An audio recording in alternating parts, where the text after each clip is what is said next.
We are good. We're good. All right. Hello, everybody. Welcome to the City Commission meeting of June 13th, 2023. I'm your Mayor, Chris Villa, and I call this meeting to order. Val, please call the roll. Commissioner Penny, Here. Commissioner Curry, Commissioner Danio, Here. Commissioner Johnson, Here. Mayor Villa. Here, and Commissioner Curry, I understand, is having some major health problems, so I entertain a motion to excuse Commissioner Curry tonight. So moved. Second. We have a motion and a second. Is there anyone in the audience that would like to speak to that motion? Seeing none, I'll close public participation. All those in favor signify by saying aye. Aye. All those opposed? The motion carries unanimously. Now we're going to start the meeting off with invocation by our Vice Mayor, John Penny, and then continue standing afterwards for the Pledge of Allegiance.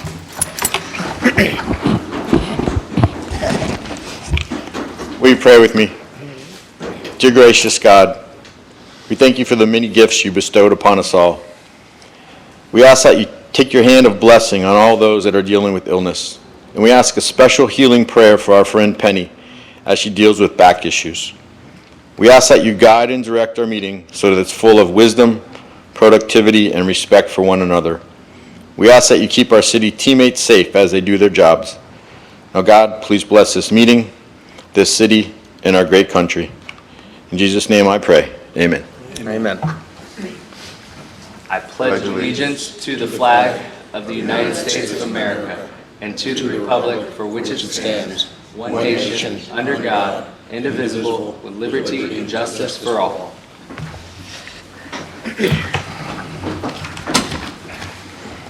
Thank you, Vice Mayor. And just, my voice may sound a little hoarse. I'm getting over a cold, and excuse me if I didn't come close to you. I didn't want to get anybody sick if I'm still a little sick tonight, so do my best to try to not cough into the mic tonight. Tonight also, we have Brian Walker sitting in as our acting city manager as Mr. Forte is away on vacation. And there's our city attorney. I want to remind everybody at this point, please silence any electronic devices that you may have that may make a sound. And we're going to move right away to a presentation of our mid-year budget review for fiscal year 2023. Mrs. Moore, our finance director, the floor is yours. Thank you, Mayor Villa, Commission. I'd like to briefly review the first 6 months of the fiscal year, October to March, and highlight some specific areas of interest. On page 1,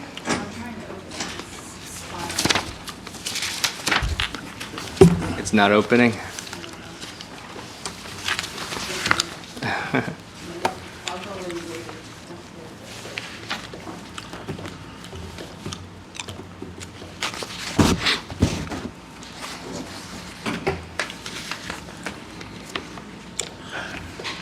And while Val is pulling this up, as Michelle goes along, I'll remind the commission, you could stop her at any time if you have any questions about any particular fund items.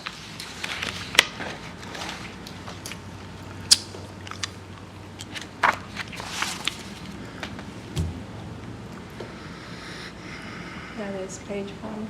Is blue. Yeah, I'm trying to pull up the PowerPoint itself. Oh, I just gave you a PDF. Oh, it's just, okay, so we'll just do Good idea. Looks like the whole computer is sluggish. It's unusual.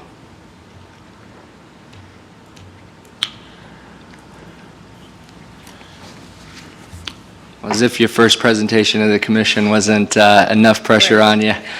Having some technical difficulties, but just hang on a moment while we try to get it up there for the visual. Yeah, I did. It's just not working. Like freeze.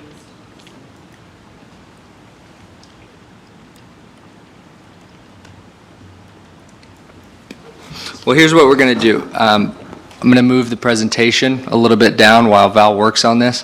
We're going to go to a couple other items. Without any objection, we're going to move on with the agenda and come back to this presentation. Is there any objection? Nope. All right. All right, now we're going to move down to public comments. This is the audience's opportunity to speak about anything not on our agenda tonight. Is there anyone in the audience that would like to speak on any item to the commission? Yes, sir. Mr. Truvan.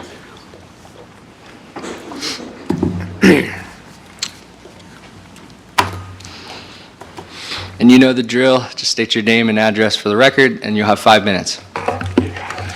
Mike Chuvan, 407 Miriam Avenue. Holly Hill Commission has a tradition of protecting the residents from commercial encroachment, and I stand here tonight to try to get the commission to at least help me accomplish that in my neighborhood. I live on a dead-end street. There's 8 houses and 1 duplex. Right now, on 5th Street, it's parked up because the motorcycle shop on Ridgewood allows their parking spaces to be used for overflow stock, so their employees park on 5th, creates a near-miss hazard as people turn off of turn off of Ridgewood onto 5th, and cars coming down 5th to Ridgewood, driving more across the center line to avoid the cars parked on the side. That's problem number 1. Problem number 2 is on our street of 8 houses and 1 duplex. There are 2 B&Bs, 2 houses with apartments that are B&Bs. We now have to live through every special event in the Daytona area because those houses are rented out to motorcycles for Motorcycle Week, Jeeps for Jeep Week. The house next to mine has an average of 5 people and 3 cars every weekend. It's issue number 2. But the one that brought me here tonight is a commercial property that's putting in a supposed driveway to put in a dumpster pad to allow the dumpster truck to come down our dead-end street and empty their dumpster instead of going onto the commercial property and dumping it and then going back out onto Ridgewood. Here's some things about that. Supposedly the driveway was supposed to be 10 feet wide. They've cleared an area 30 to 40 feet in the back of the property. By clearing that area, they've also took down the barrier, sound barrier, so I don't have to listen and my neighbors don't have to listen to the thumping of the speakers and music from the people that live at the Happy Time Motel. That barrier's gone. Now it comes directly to us. Another thing that I wonder if it was considered is Miriam is 15 feet wide and in poor condition. And now you're going to put a commercial garbage truck on this. When the garbage trucks are on our street, the residential, we have to wait until they're done because it's not wide enough for us to drive down the street and get past the garbage trucks. Now, with this opening that they're doing, 30 to 40 feet wide, that means cars from the Happy Time, because the motorcycles and bikes are already doing it, the cars from the Happy Time are now going to have a rear entrance that they will be able to drive off the property onto the supposed 10-foot driveway to the dumpster, and you start using our street. Just want to give you a little bit about garbage trucks. First off, the residential garbage trucks damaged the duplex parking lot years ago, and that's why they now back up down our street. They drive it, or they back down and then they drive back out, so they don't have to pull out on the 5th backwards and not be able to see what's going on. Dumpster trucks. A residential dumpster truck is 20 feet long and 14,000 pounds and holds 25 cubic feet or 20,000 pounds of trash. A front-load commercial garbage truck is 29 feet long, weighs 20,000 pounds, and holds 32,000 pounds of trash. This is all being subjected on a little dead-end street, residential dead-end street. I request, like I said, the city has a reputation of traditionally helping the residents. I request that you put a stop to this project, if not completely stopping it, at least find out why they didn't have the garbage truck come in. There's plenty of room where the dumpster pad's going on that property for a garbage truck to turn around on the property. pull in, dump it, back up, and go back out. Why isn't the garbage truck going out on Ridgewood, which is designed for the commercial traffic, and being allowed to go on Miriam, which is not designed for commercial traffic? So my request is, if you can't stop the project altogether, at least put a stop order on it till, one, you find out why they're not having the garbage truck stay on their property, since it serves them, not us. And two, was any type of traffic study done or any type of street study done to see if our street could actually handle this type of load? And I would like you to stop it, as I say, for both, do the study and find out why it's not on there to turn around. Thank you. Thank you, Mr. Chuven. Is there anyone else in the audience that would like to speak? I saw your hand go up first, so.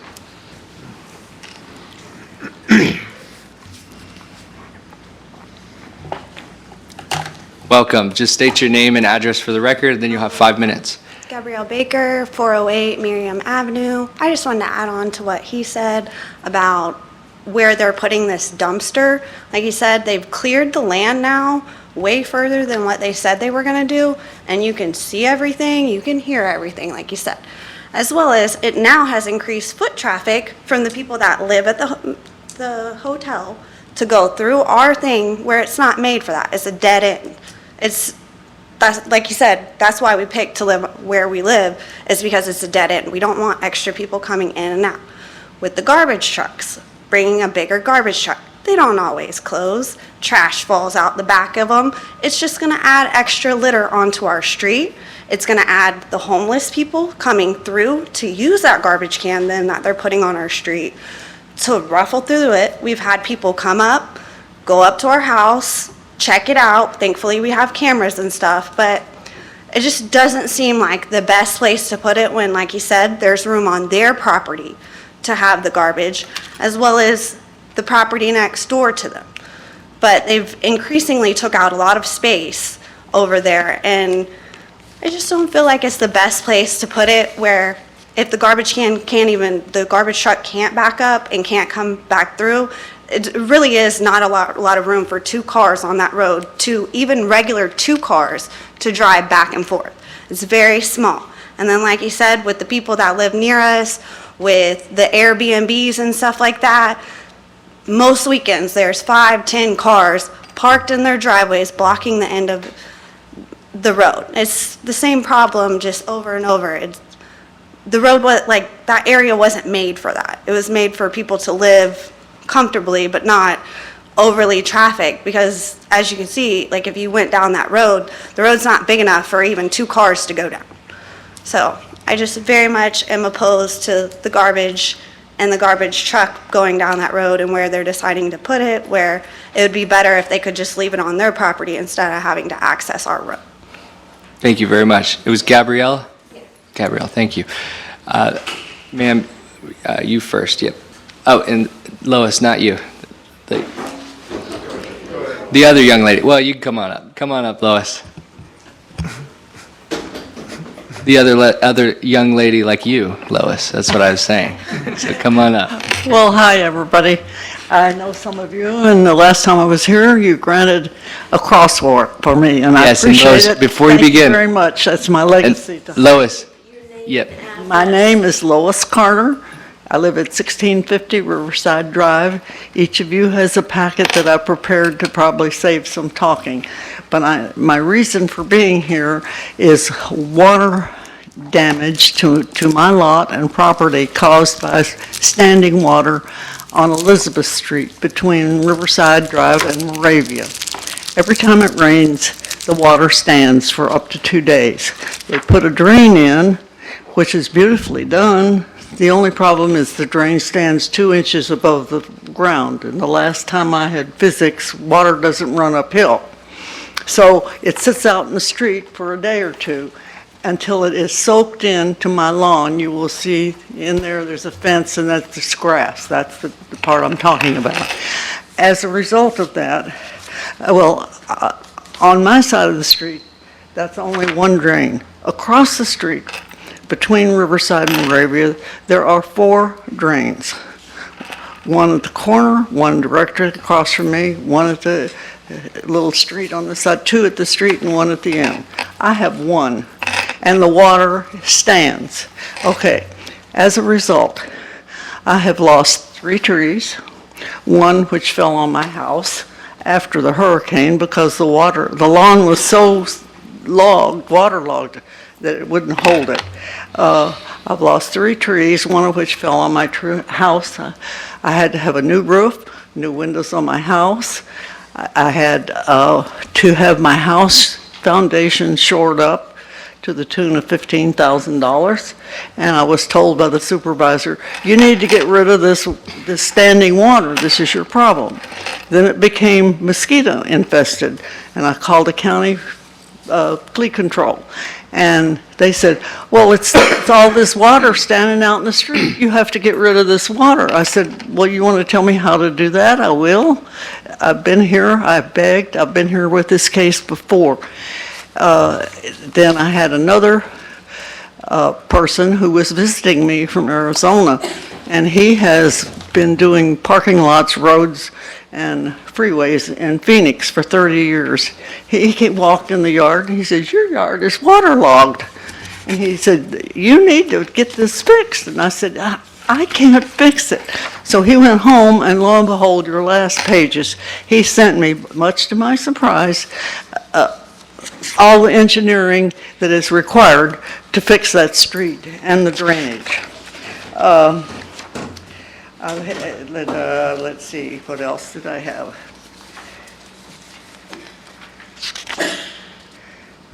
Anyway, my plea is once again before the commission here, please fix the drainage in the street before my property is destroyed. I have one of the most beautiful lots in Holly Hill, on a corner across the river, and it's beautiful, but it's going to sink. You must fix this road. So I'm asking your help and hope that I will hear your answer or some solution to this problem within a month at least before hurricanes hit again. Any questions? Thank you very much, Ms. Carter. Okay. And we'll be in touch. Yeah, now you. Yep. Just state your name and address for the record, and then you have 5 minutes. My name's Kira Sensor. I live at 420 Miriam Ave. My main concern is the increased foot traffic that's coming from them taking down all of the little woods at the end of the road. You can't get to off of the, I can't remember my neighbors' names, I apologize. You can't get 2 cars down that road ever. I live at the very end, right across from the Airbnb, the one that's renting, and I understand people have to, rent their houses, whatever. The cars will come directly into my driveway to turn around. During truck week, they were coming into from 5th onto Miriam, pulling into my driveway, and then backing into the Airbnb. The motorcycles, same thing. They'd pull into my driveway to maneuver around because there's a big concrete bumpy thing. The road generally needs to be fixed in the first place, but my main thing is that the road is tiny. There should not be traffic or a concrete pad to where motorcycles staying at the hotel could come through onto our road. I babysit as my main job, and I have my nieces and nephews playing outside all the time, and I'm out there watching them, but I don't want more questionable people coming from the little hotels down onto the road. It doesn't need to be connected to the main road. It is a residential road, and I keep signing my lease because it's a dead-end road, and I feel the safest there. And out of all of Holly Hill, I feel the safest close to the river on this dead-end road.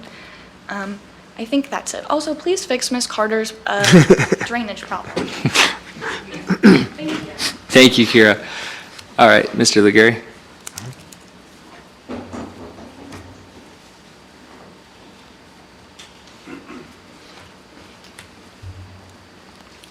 Good evening. Good evening. Jim Legary, 342 Burley. Saturday, I think it was, I received a letter from the city of Holly Hill dated June the 7th. Wow, this is pretty cool. They're probably going to mention something about renting the pavilion at the park, or say happy birthday, or something like that. I was wrong. It's to tell me that my yard is unsightly, and that I need to address that and come into compliance.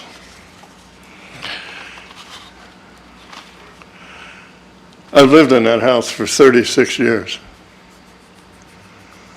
There's not been any problem with compliance over the 36-year period. I wonder what you would have to do to have somebody say, hey, listen, is there a problem? Could you mow your yard?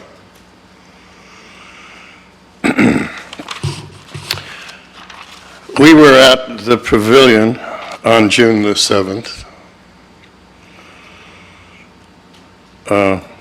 It brought some speakers up with playlists and so forth. The electric wasn't hooked up. So we called the city hall. Somebody says there's nobody here that can address that right now. The bathrooms facing the pavilion weren't open. If you went around to the other side, there was a toilet there that wasn't working. What a marvelous sight that was. I kind of feel like I'm in a much different situation when I speak about my concerns than the city. I mean, I can't say, compliance is required or whatever.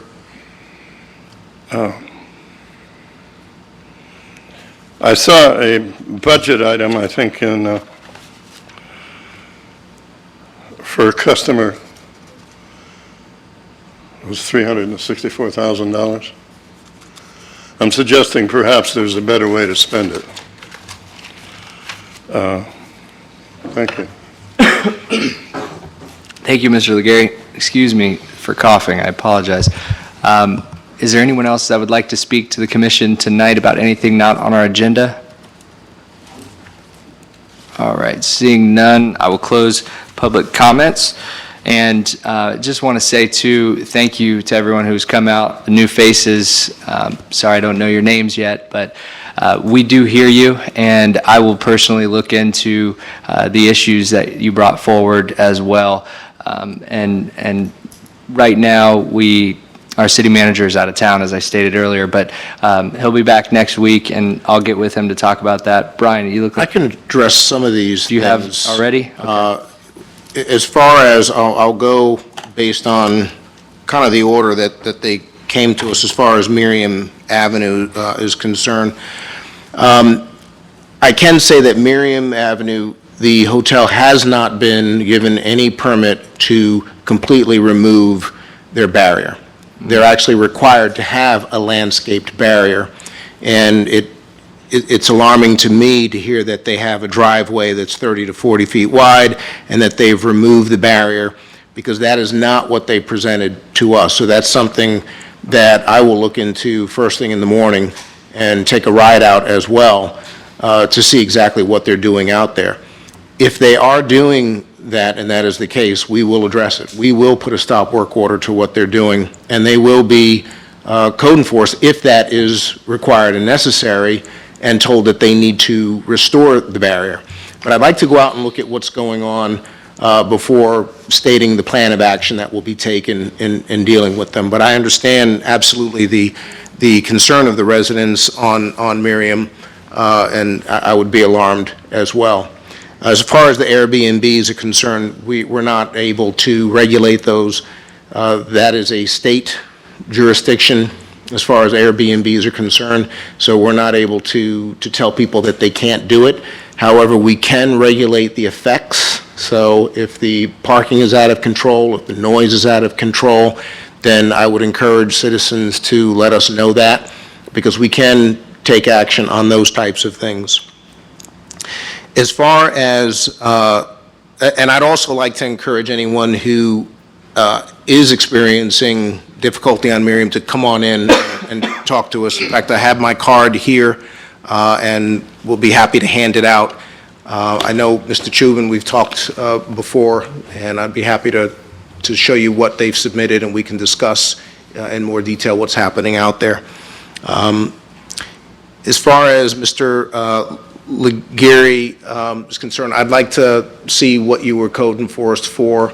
This is the first that I'm hearing of it, and so I'd like to take a look at that in the morning as well, and maybe we can make some progress and see what's going on there as far.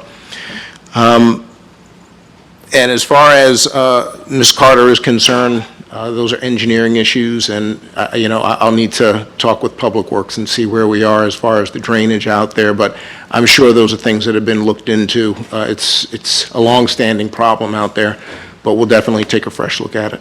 Perfect. Thank you very much, Mr. Walker. And as Mr. Walker said, if you'd like to get his card, if you have to leave before the meeting, feel free to come right up to him. He'll give you his card. He's available anytime.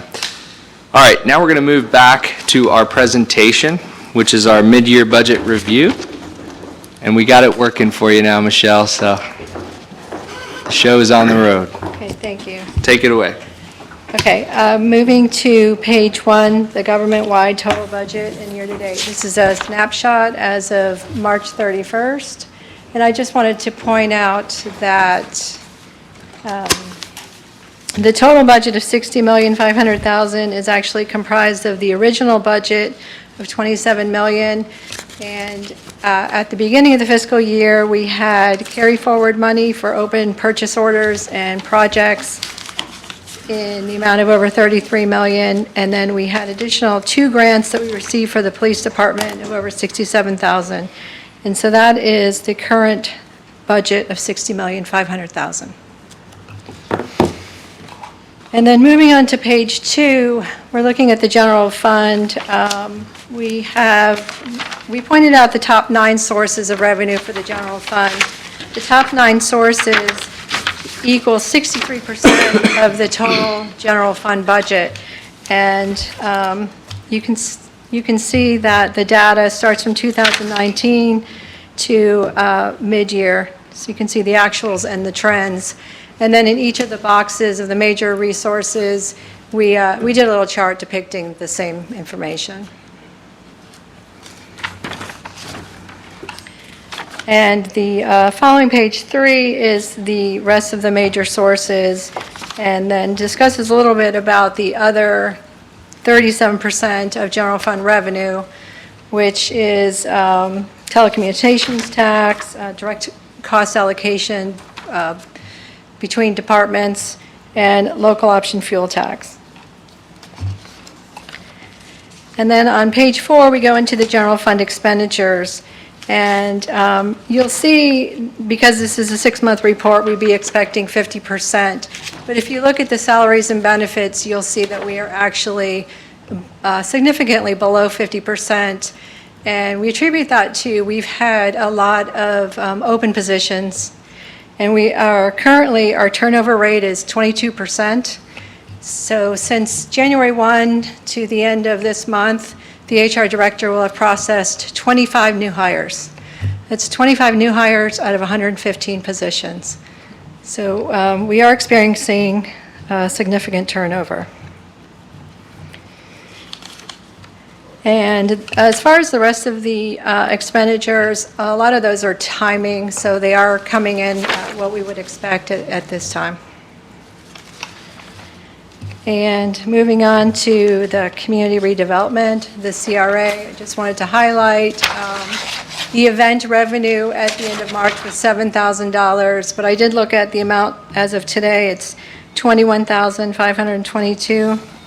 But the expenditures for that revenue are $99,000. A large portion of that, $47,000, is purchase of equipment that we made at the beginning of the fiscal year.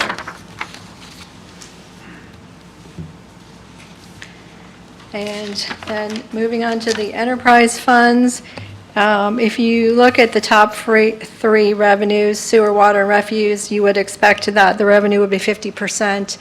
The way that the revenue is recorded, you really don't get a 12 full months until the end of September.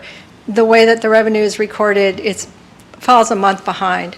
So really, we should be expecting to see 42%, and we are running a little bit over that. So given that, we're projecting out that we will have additional revenue over budget of approximately $250,000. And that's a good thing because we've also been analyzing the expenses on the next page. And currently, we are experiencing high expenditures of repair and maintenance. There's been an increase in the cost and frequency of breakdowns in service lines, damaged service lines, and frequently we have to use outside contractors to repair them because of the condition. I think Antoine could explain that better, but we also have experienced increased repair and maintenance and generator repair, the cost of electrical components, and the repairs are increased. So when I looked at, as of today, the current expenditures for repair and maintenance, we are at 96% of our budget in water and 90% in sewer, and we still have a few months to go. And that is the same thing with our operating supply. For water, we are almost at 100%, and sewer, we are at 73%. So we do need to take a look at these accounts. We're already working on that, and we do have the additional revenue. We did budget very conservatively for fuel, so we have some money in fuel that we don't expect to be using. Well, in the last few months, let me stop you there, Michelle, and maybe you could weigh in on this, Antoine, that it's freak accidents that so many pipes have broke back to back. Am I correct? And I understand it might be due to lack of rain at the beginning of the year. Yes. Antoine Coury, Public Works. The issue is during the dry season, we haven't had the dry season through March like we've had in long time. What happens is because of the water being low, the water table goes down. When the water table goes down, that creates voids in between the soils, and that soil starts sliding down, trying to compress because it's got a weight on it. So that's one of the reasons also we've had issues with some contractors drilling through our sewer lines and sewer water mains. And water, we've had a lot of problems with water, but that is mostly related to the voids in this, because of the lower water table. Overall, I agree with Michelle. We've had a year worth of repairs in less than 8 months. Wow. And to build upon that, though, in these expenses, are we showing these, when you talk, we're at the 90% level, are those for the fixes that we had to go ahead and emergency do for the contractors, but then we're going to recoup any of that We're money? going to recoup some of it, but you're not going to recoup. It's not the bulk 20, of the 20, money? Yes. Okay, 20, all right. 20%, 10, 15, 15% maybe. But the problem is we have to use contractors because the areas where these repairs are needed are sometimes anywhere from 9 to 12 feet. And we don't have the equipment to do that, so we have to hire a contractor to do it. Great, thank you for that clarification. Go ahead, Michelle.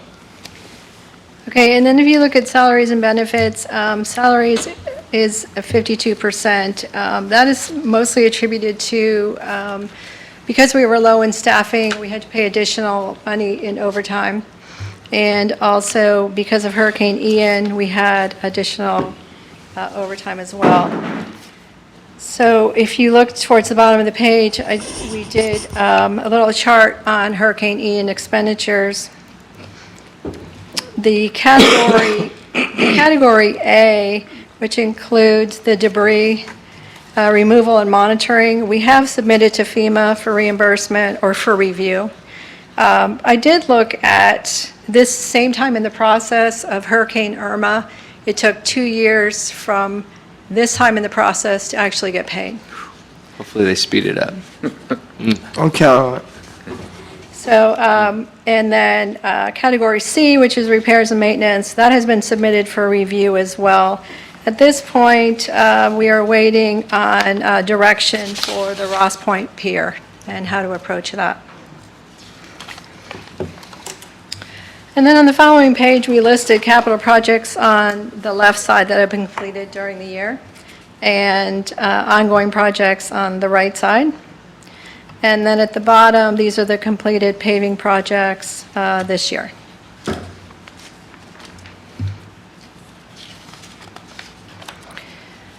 And then the next page is really good news, our investment balances. So a couple of things happened.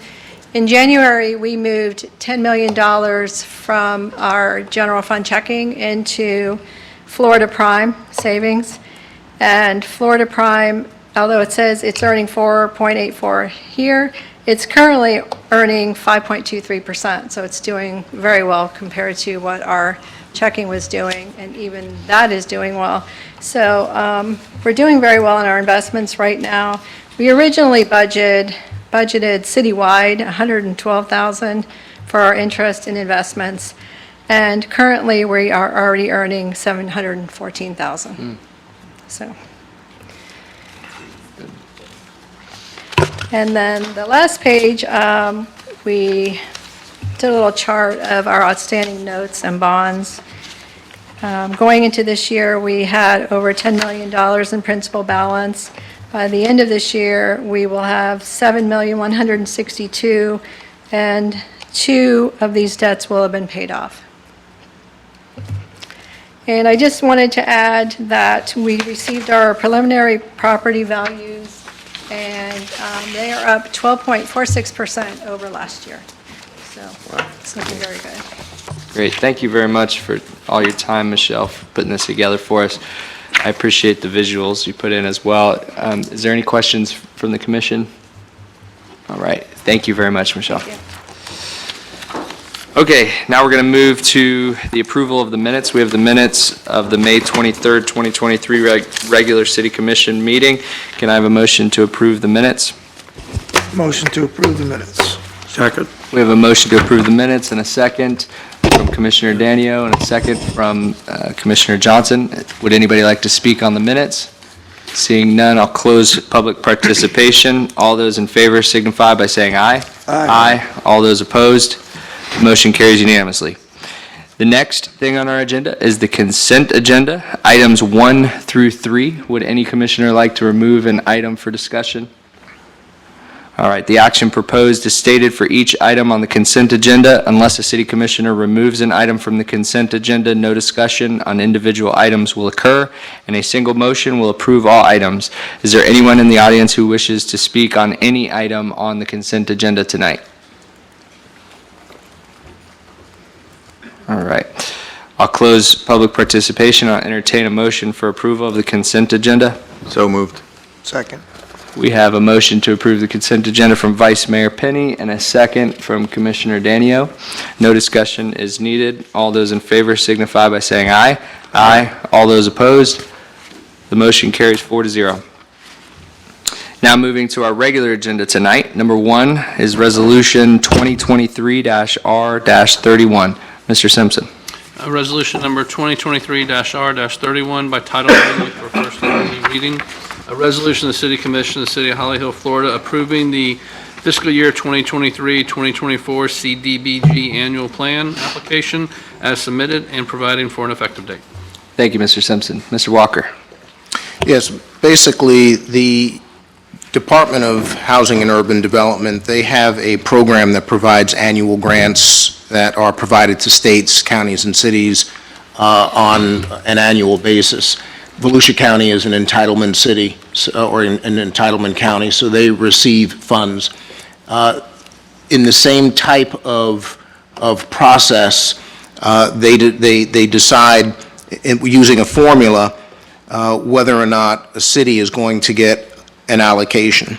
And for 23-24, fiscal year 23-24, the city of Holly Hill is slotted to receive $94,857 for our community development activities.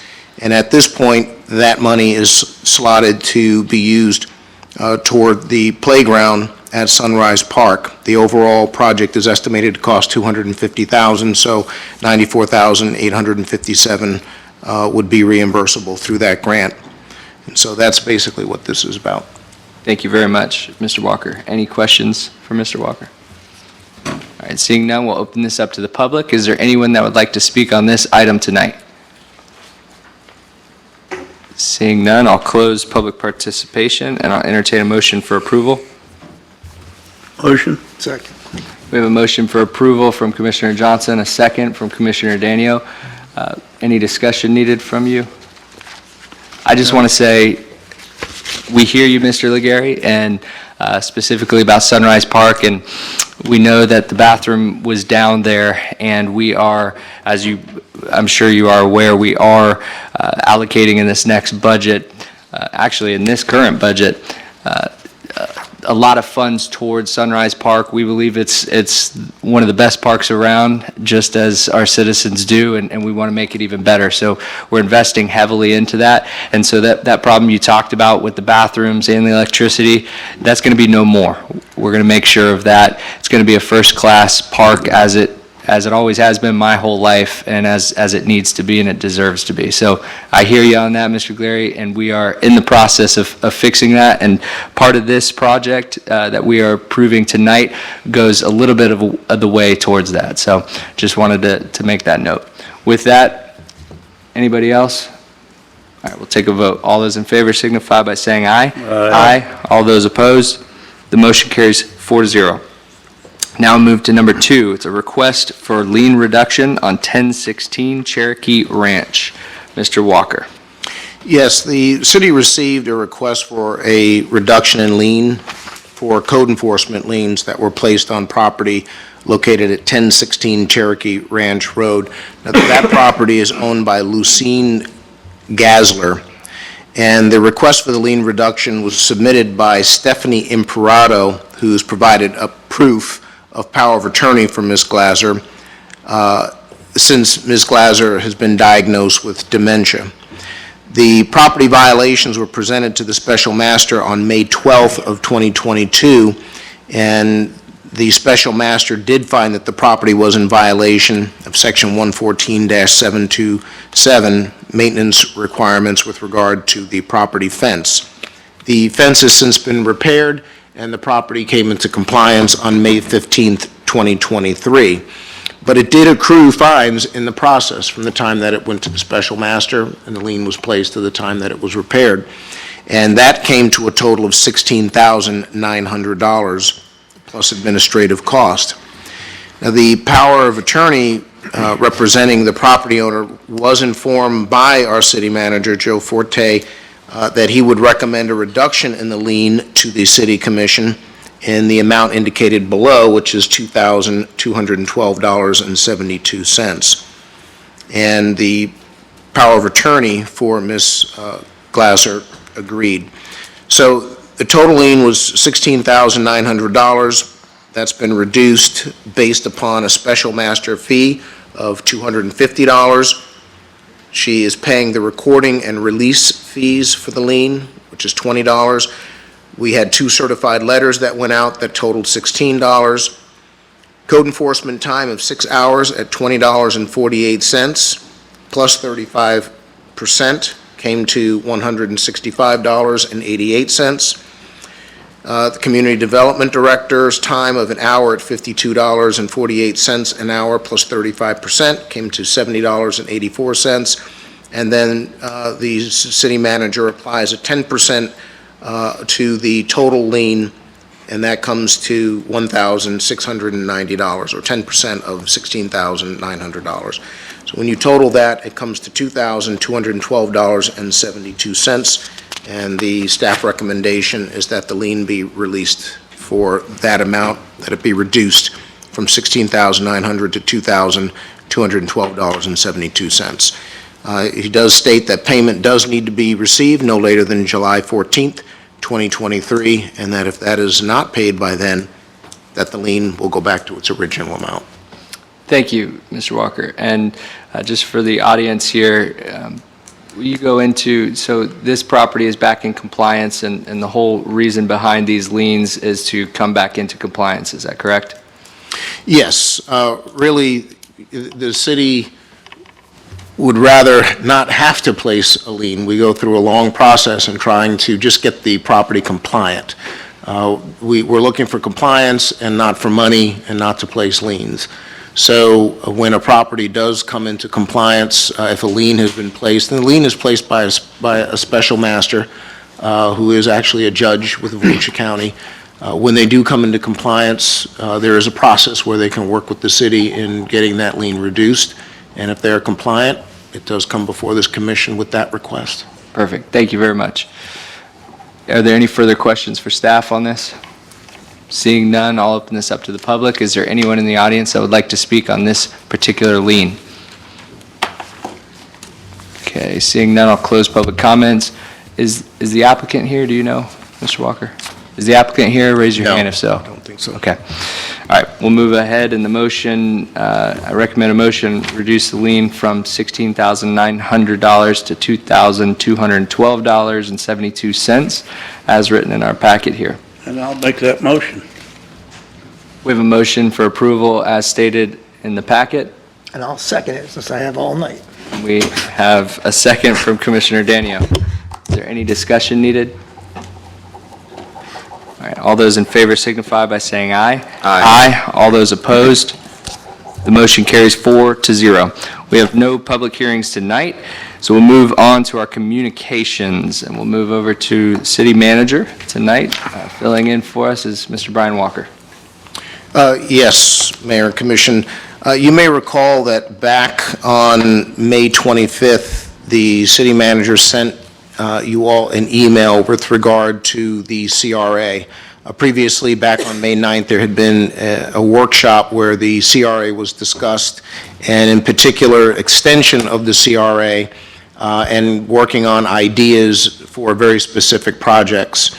The city manager had asked in that email that at this meeting, some direction be given with regard to whether or not the commission would like to move forward with hiring a consultant who would have the responsibility of updating our CRA master plan and not doing so much with a need for necessity, but doing so looking at very specific projects. I know the commission is going to be spending more time on looking at specific projects because that's one of the things that the county would need in order to consider extending our CRA. Right now, our CRA, as you know, ends in 2026. Many of them within the county are not going to expire until 2036, which is really when they're expected to expire statewide. So the county would be, the city manager actually had a discussion on May 24th with the county manager and the deputy county manager. And in the discussion, it was talked about the fact that although we don't know, and the county doesn't know at this point, there's no clear yes or no with regard to them extending the CRA, some things that we do know is that they would want very specific projects. They would want a specific end date, start date, if possible, cost analysis. They would not be looking at anymore at community policing. That would not be a project that they would approve. So they want very specific projects. And given the fact that that's something that is going to take time, we do want direction on whether or not the council would like the city to move forward with hiring a consultant. There is the possibility that the county could say that they're not going to extend the CRA. That is something that could happen. But one of the things in that email that the city manager said is that even if there is that, although there is risk, he still would like direction with regard to whether or not the council would support an extension, and he feels that it would be good to do so, because one, since the council's not completely opposed to extending the CRA district, the city really should be in a position to be ready, in case they do, to put our best foot forward. If we decide not to do that, then basically we're making the decision to not move forward with requesting an extension to the CRA. And let's say you do go and you decide, okay, we're going to move forward, we're going to hire the consultant. The consultant comes, gets, and then the county decides they're not going to support an extension. Well, in that case, it still is a document that has useful information. It's a document that we can prepare a CRA sunset document showing all of the improvements that the CRA has accomplished since its inception, and the information that is contained can still be useful in moving forward with development of the area that now consists of our CRA. So I know the recommendation of the city manager is to move forward with hiring a consultant, but he did want to get direction from this council in that regard. Yeah, and I'll just say that first and foremost, the CRA, and I've said this many times, is one of the city's best tools that we have had over the years to be able to bring county money that our citizens and primarily our business corridor was paying to the county, and we were able to claw that back to use it right here in the district. And so to continue that, I think, is paramount for the city of Holly Hill, especially with the projects that we're looking at, especially looking at the new gateway of our city, which is LPGA, and the possibility of expansion one day, but also what is that going to look like for the future. And as we all know, with budgetary constraints, it's going to be tough to do on our own if we do not have that CRA. So before us today is the decision to move forward with a consultant that, regardless of which way the county council moves on approving the next CRA or not, is going to give us a lot of full picture aspect and frankly, things that need to happen anyways as we move this city forward and we need to budget and plan for. So the other comment that I will say to this commission, because we're not allowed to talk about it outside, is that I have spoke to the county manager, and I received word that he is supportive of it, and he believes that it will get through. I believe there may be one council member, maybe 2 out of 7, that may not be for extending CRAs from my talks with other council members at the county level. But with that being said, I believe, look, if they just take a look at what we've done in the CRA, we have ran, and I say we as the city, and over the decades that we've had this, we have ran really, really great projects. We're finishing very strong. It has done the purpose of reducing blight.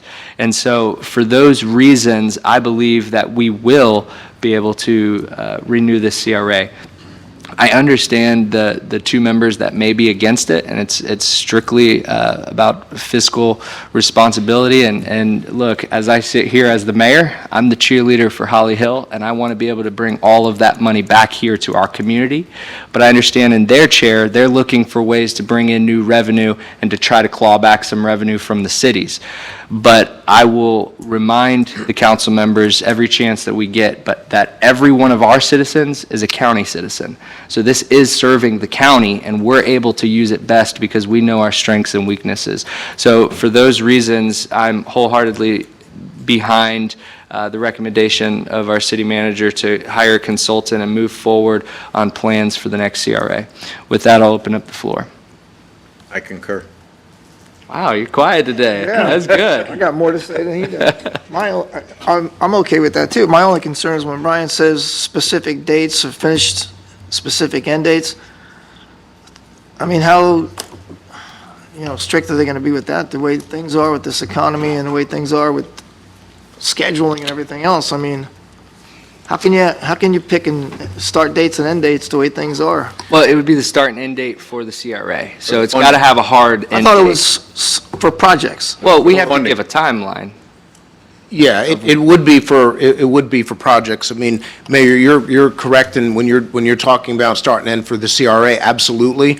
And then within that, also for projects. You know, we're in uncertain times, and I think, you know, nobody can say that a project is going to start very specifically on a specific date and at a specific dollar amount. But if you don't focus on something and have a target, then I think what they want to know is that it's something that we've looked at and done an analysis on, and that we have some pretty good estimates.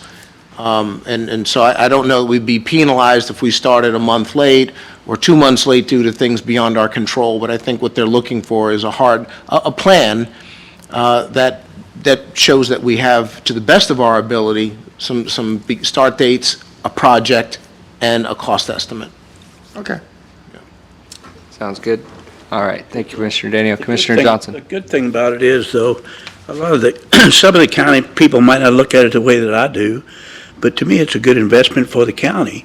If the county says they're going to let us have the tax money for a certain number of years, if we increase the projects, that would be blight if we didn't. After the CRA runs out, who gets the tax money? Amen. The county, right? County, yeah. So it's a long-term investment. We've got to look at it like, it's not just for me now while I'm in office, it's for later on we get the money back. So it's a win-win for everybody, and why in the world would any of them be against it? I can't understand. Great point, great point.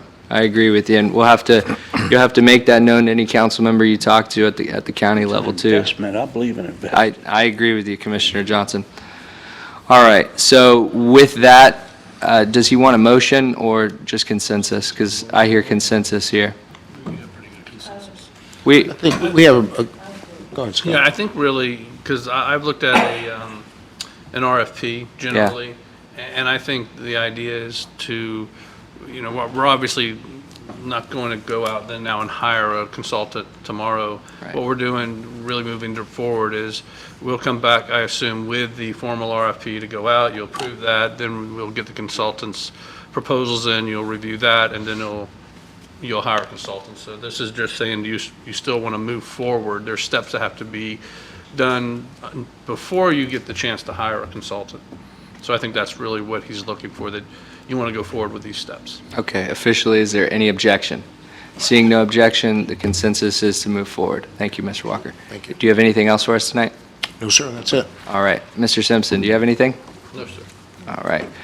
Mrs. Manning? And we have you up here, Antoine, though. All right. Just filling in. All right. Well, we'll start with our Vice Mayor tonight, Mr. Penny. Oh, thank you.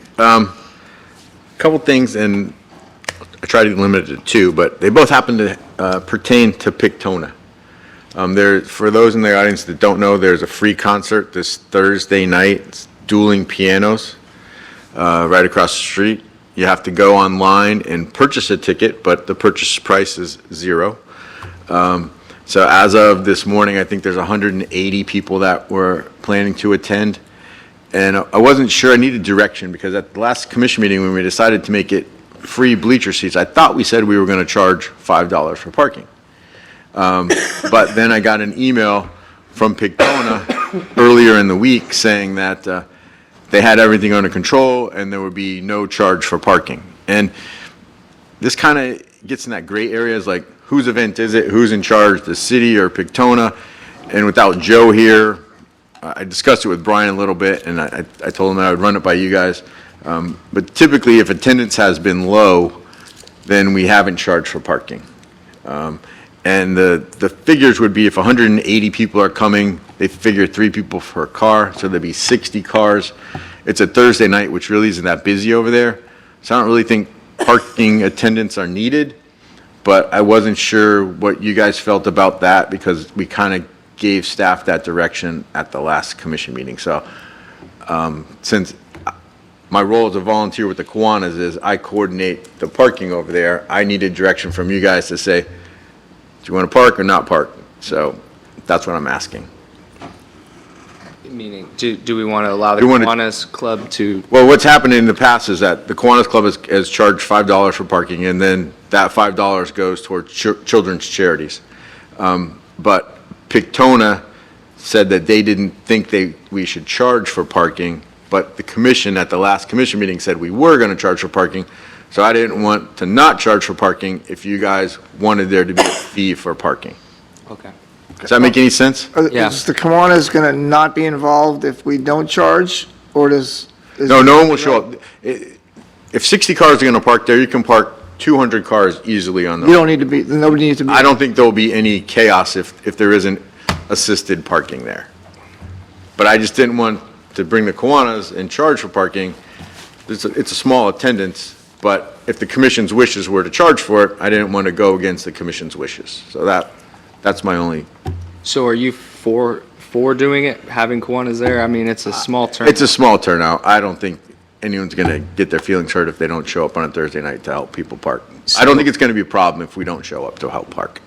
So what I would say is let's hold off on it then, and then do it at another. We need to be a little bit, we need to have a little better communication, obviously, for the next. Well, I think we need to figure out who's really in charge of the parking. Is it Pictona's call to charge or not call, or is it the city's call to charge or not call? And it's all these little growing pains. Yeah. We're learning as we go, so, but I only bring it to your attention because I didn't want to not show up and the commission to be upset with me that I didn't get the Kiwanis to park. So I think the people will be happy. They'll get a free concert and free parking. Yeah, I think we. I don't think anyone's going to be mad if they show up and don't have to pay. Hold off, and then because also in the future, if we are doing a free concert, then we should put on there when they sign up $5 parking. And I Well, think so that they was can omitted off spend the it. flyer, too. Okay, all right. Well, then let's hold off unless this commission disagrees, but let's hold off on this one, and then we can plan it better in Okay. the future.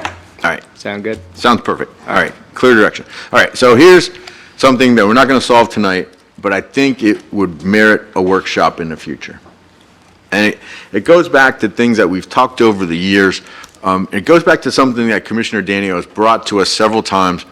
I don't even remember the town he went to, but there were peanuts all over the town. Where'd you go? Dothan, Alabama. Okay, so Dothan, Capital of the Alabama. world. There's statues of little peanuts all over the place. And if you go to Chicago, there's statues of the bull. And sometimes they're painted by artists and things. And it's like, well, what's Holly Hill going to do? So I started thinking, and I thought of the world's most famous beach. Is it really? I don't know. They declared it was, right? I don't think that's their slogan anymore, but they declared it years ago, and everyone thought it was the world's most famous beach. And Pictona is becoming worldwide, and I believe it's a positive impact on our community. And I think this commission has said we need to jump on that wave and ride it as far as we can. So I started bouncing some ideas. I saw Reiner the other day at lunch, and I started bouncing ideas. Why don't we proclaim Holly Hill to be the pickleball capital of the world? Just take it. And he said, well, you'll make everyone in Naples mad because I think they've already copyrighted that. So then I started thinking, well, why don't we run with this thing? And I started thinking of ideas, pickleball is starting to brand themselves as Pickleball Paradise. They have shirts made up, Pickleball Paradise. And I started thinking of things, and this is where the workshop comes in. I think we need to get some tag slogan on there. And I just started playing around, Holly Hill where pickleball is king. One that I really liked was Holly Hill where pickleball is a way of life. That's pretty cool. So not that we have to go with any of those, but something like that. And then to tag on to that, if we had some fiberglass paddles made 3 feet tall or fiberglass pickleball made 3 feet round, and they were placed around our community, maybe at the borders in places, random places. You would see these things like the peanuts in Dothan, Alabama, and you would know you're in Holly Hill.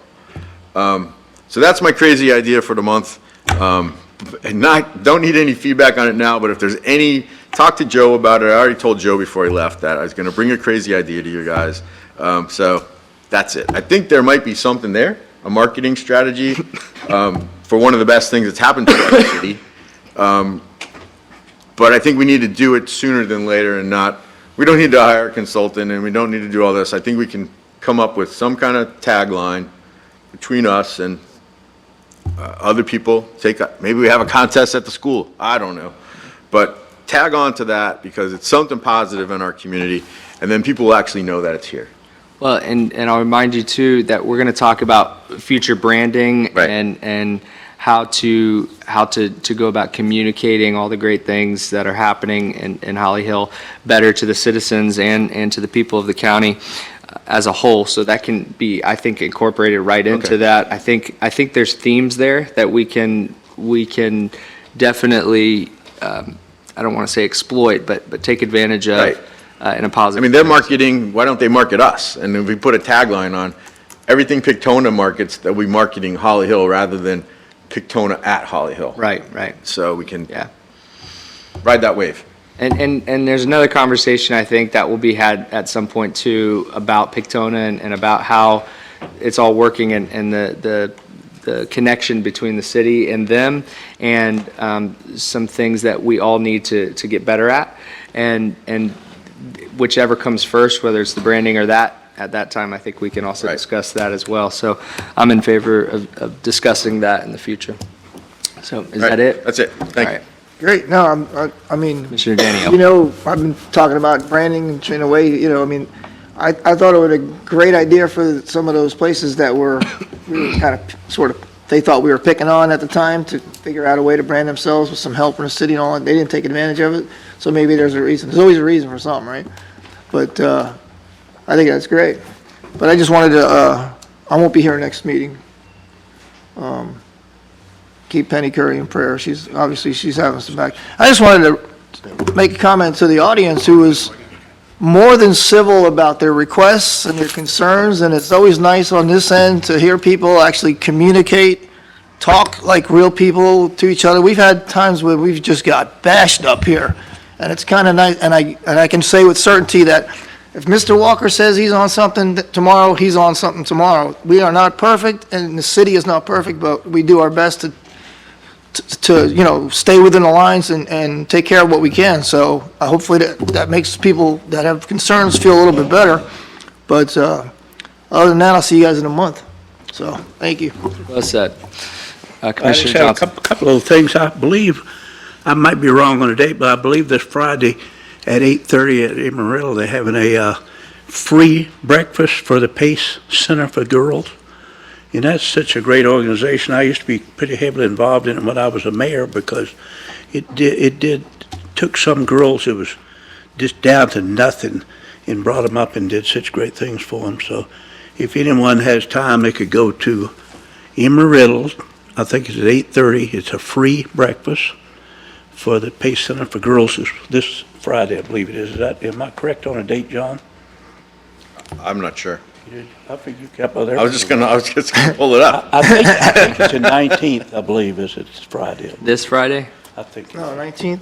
Today's only the 13th. 13, 14. I don't know, maybe it might be the 17th. I'm not The really- 19th is Monday, 16th is 16th Friday. is I think it's Friday, though, this Friday. Okay, so the 16th. It's not on my calendar. But I know it's in Amarillo, and it's pretty easy to get to. Go down Clyde Morris, you get to the little main road, turn right, and come right back around to it. It's pretty easy to get to. And another thing is, too, City of Holly Hill, seem like almost every meeting, we have a code enforcement lien reduction. And I think that's a great thing because I think a lot of cities don't do that, you know what I mean? And it's good that all Holly Hill wants to do is bring things back into code. They're not trying to rip off the people that's really having a hard time with their property in Holly Hill. Just bring it back into compliance. And I remember Brian hit me for one about 2 years ago, wasn't it, Brian? You know, was it about 2 years ago? I remember it better than he does. We show no partiality. I had a tenant, remember my Rightfully so. property? I had a tenant was somewhat in code violation, and I gave him every opportunity to correct it, and me and you both, we helped him out, tried. He wouldn't do anything about it at all, so I had to get Scott's partner to evict him out of it, you know what I mean? So he got out of it, and I got no code violation whatsoever. I just brought it back into compliance and made it a lot better than what it was. And when I got to $1 million or so, I quit counting on how much it cost me to do it. But it really come out good. And within the last month or so, Kids had some great events in there. I saw one that had doing bad weather one evening, and the whole complete parking lot was full, and half of the overflow parking lot was full. There were so many kids in there playing in that Volusia Sports Center. Such a great thing. They had a super great event the other Sunday, I believe it was, with an agility thing come in. People did like high jumps, running, and things like that, and a bunch of people did that. So they're having a softball camp coming up and so many different projects, and so it's really a good thing. So code enforcement sometimes can point you in the right direction and give you a little bit of incentive to do something, which is a good thing, you know what I mean? So It's like the health department. It's like the health department. it helps. Do you have a plaque there saying thank you, Brian? You have a thank you, Brian? Well, I'll get one. It just goes to show that we Might be a are conflict. equal opportunity code enforcer. That's right. Even our, Roy, you're right. It's June 16th at 8:30. June 16th at 8:30 Friday, right? Embry Riddle. So if anybody can come, that's good. But it really does come out good, and that just got me to thinking about that, because code enforcement is a good thing, but if people won't fight against it, they just say, well, okay, I know I'm violating the code, but just like when they do go in the gym and say his lawn looks bad. I mean, can't you at least tell him what's wrong, what looks bad? Like Brian says, I'll go look at it, and so that's a good thing. I mean, just say it's unsightly, you know what I mean? Well, big deal, well, maybe something fell out of a helicopter and landed on it, maybe it looked unsightly or something, you know, you don't know. That was it, like Gary says. You just made a defense for Gary. Really, it's possible, I've seen it, you know, but, the only other thing. That will not hold up in court, Mr. Legary. I'm sorry. We keep bringing up, we need to do better with Pictona, and I know that's a great thing, and it's one of the best things could have happened. One of the best things to start with in CRA was the Marina Grand. If we didn't have the Marina Grand, it would, I don't think the CRA would have took off the way it did, because there's so much money come in because of it. And a lot of things have happened with it, but the main thing that we need to concentrate on is to get at least a 4-lane road coming to Victona. You know, no more 2-lane wagon train coming into a worldwide competition. I mean, a worldwide competition, you know what I mean? So that's what we really have to concentrate on, is transportation. I see it all the time. I think that's about all I have to say tonight. All right, thank you, Commissioner.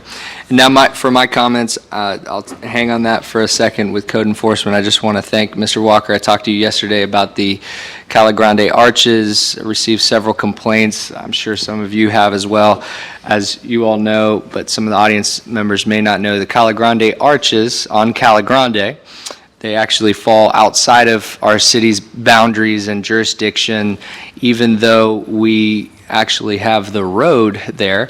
And the county's asked us to take it over in the past, but there was problems with people dumping furniture and what have you there, and it was very, very unsightly. Excuse me. Once again, I'm trying to get over a cold, so I apologize. But so I just wanted to thank you, because I drove by today. It was all taken care of. I know that your staff reached out to the county as well, and obviously things started happening.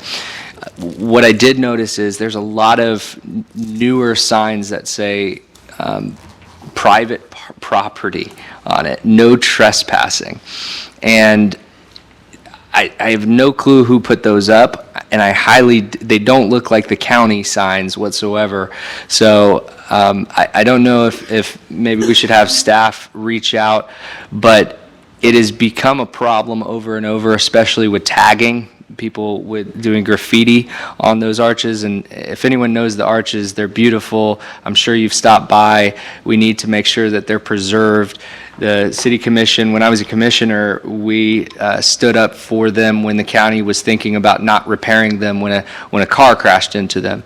So I know it's important to us, and I spoke with Mr. Walker at length, and I've spoke to Mr. Forte over the years about taking on the burden of actually taking that in, taking it over, but there's a lot of liability and things that I don't think would be beneficial, and I will say for the record that the county has done a good job responding to our concerns whenever we have them.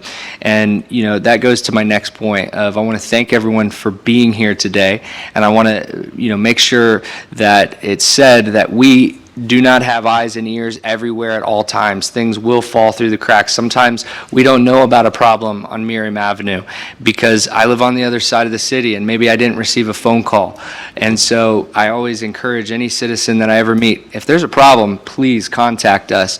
My cell phone, I know the cell phones of all the commissioners are all listed publicly on our website, even our address. We have people stop by our house sometimes and just talk about a problem. And I know, speaking as a group, as a commission, that we all take pride in helping our city. Just as Mr. Chuvan said, we are citizen-centric, and we want to make sure that we make this the best place that it can be together. So we need you all to be a part of the process, and the more that you can speak to us, the better it is. So I want to thank you all for sitting through the longest meeting ever for 3 agenda items tonight. But nonetheless, I want to thank you. And if that is it, is there any further business before us? All right, everybody have a good night. This meeting is adjourned.